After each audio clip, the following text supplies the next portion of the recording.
My name is Karina Akidal. I'm the managing editor of Canadian Auto Dealer Magazine, and I'm here with John Yiokaris from Sotos, who's going to give us some insights on what dealers can be doing to better manage and prepare for the situation they're in right now with COVID-19. So, John, maybe if you can just jump in and let us know a little bit about Sotos and the company and what's being offered. Great, thanks, Karina, and good afternoon, and thanks for inviting me to speak. Sotos LLP is a law firm. We're based here in Toronto. We have the largest franchising and licensing practice in the country, and on the automotive side, we're very active. We represent dealers, dealer groups, dealer advisory boards, and we tackle everything from dealer disputes and negotiations with the manufacturers all the way to buying and selling dealerships and litigation and ADAP proceedings. Right, and so I saw that you posted a blog on the website that kind of gave dealers several tips on what they can do. So I'm just going to pull that up here, and I had a couple of questions about them. So I guess we can go over them in general after, but you had a section about keep dealers up to date. So are there a lot of OEMs not maintaining proper communication with essential updates for dealers, and what should be done in this case? Yeah. Most OEMs have been generally good during this current crisis with communicating with dealers and the COVID-19 implications. However, at the end of the day, it is up to the individual dealer, since they're operating their own business, to stay current on what both the government and the health officials are telling them, both their mandates and the advice. So the landscape is changing day by day, hour by hour. So it is up to the dealer to make sure that it's implementing all the latest directives. We also need to keep in mind that at this time and point, most dealerships in Canada are just offering emergency service repairs, and any sales are being done online to the extent they can be done. Having said that, there are gaps in what the dealers are receiving. We haven't seen much communication out there on what dealers should do with their floor plan financing, and that's going to be an issue, as well as the lost sales that I see happening. Keep in mind, there are people whose leases are coming to an end right now, and they most likely will want to hand those in and likely downgrade or replace it with a less expensive vehicle, given the uncertainty that's out there, and that's not being addressed as well. So there I see issues that dealers need to get on top of quite quickly. All right, perfect. In this case, they just need to maybe reach out to their OEM and communicate with them and try to get this information as much as possible. That's absolutely right. All right. So you also have another section about review your dealership agreement. What is the situation for most dealers in the US and Canada? And between the US and Canada, is there one country that includes more of these exceptions? The exceptions are fairly the same in both countries.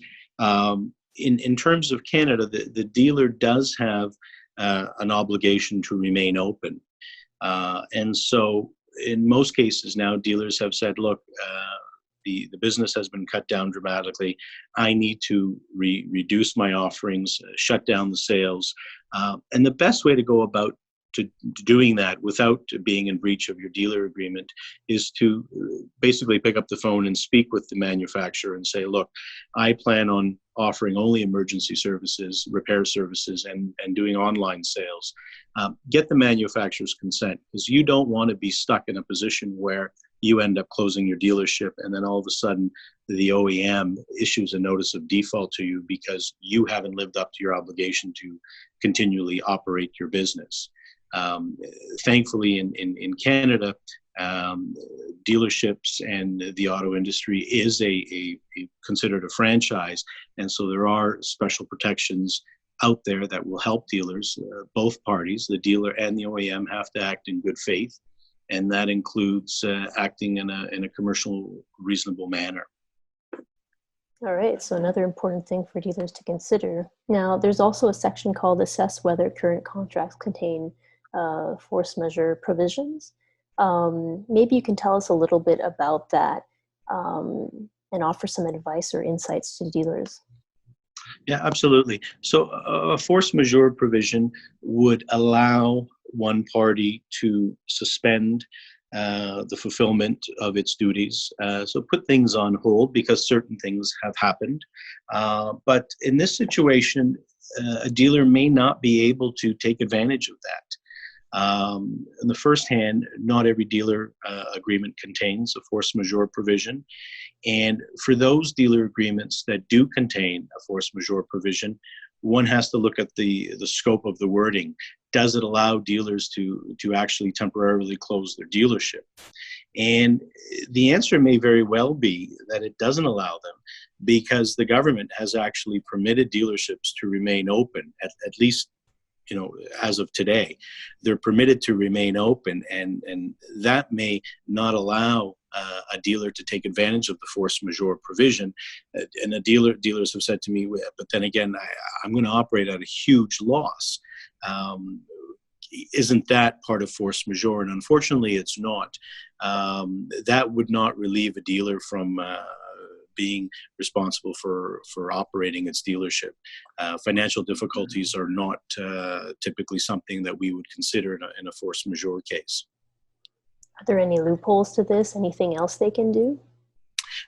Again, going back to what I said earlier, I think it makes sense to speak with the OEM and say, look, there are health and safety issues, not only for my staff, but for the community. It makes no sense to continue full operations. I am prepared to offer certain services and certain sales and have the OEM agree and always get that papered.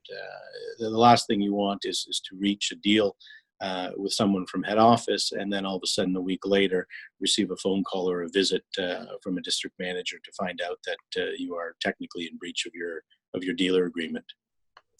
Certainly, I think they'd like to avoid that.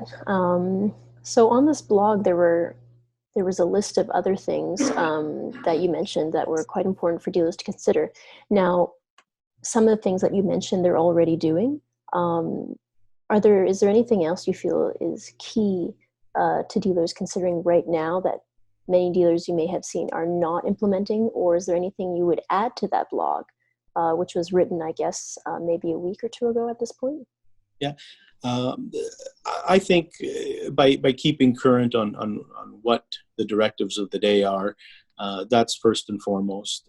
At the same time, dealers should be working with their professional advisors and coming up with a financial model, at least for the next 2 quarters. Definitely for the next quarter coming up, they should include what the projected revenues are going to be, along with their expenses, and see where they can trim down.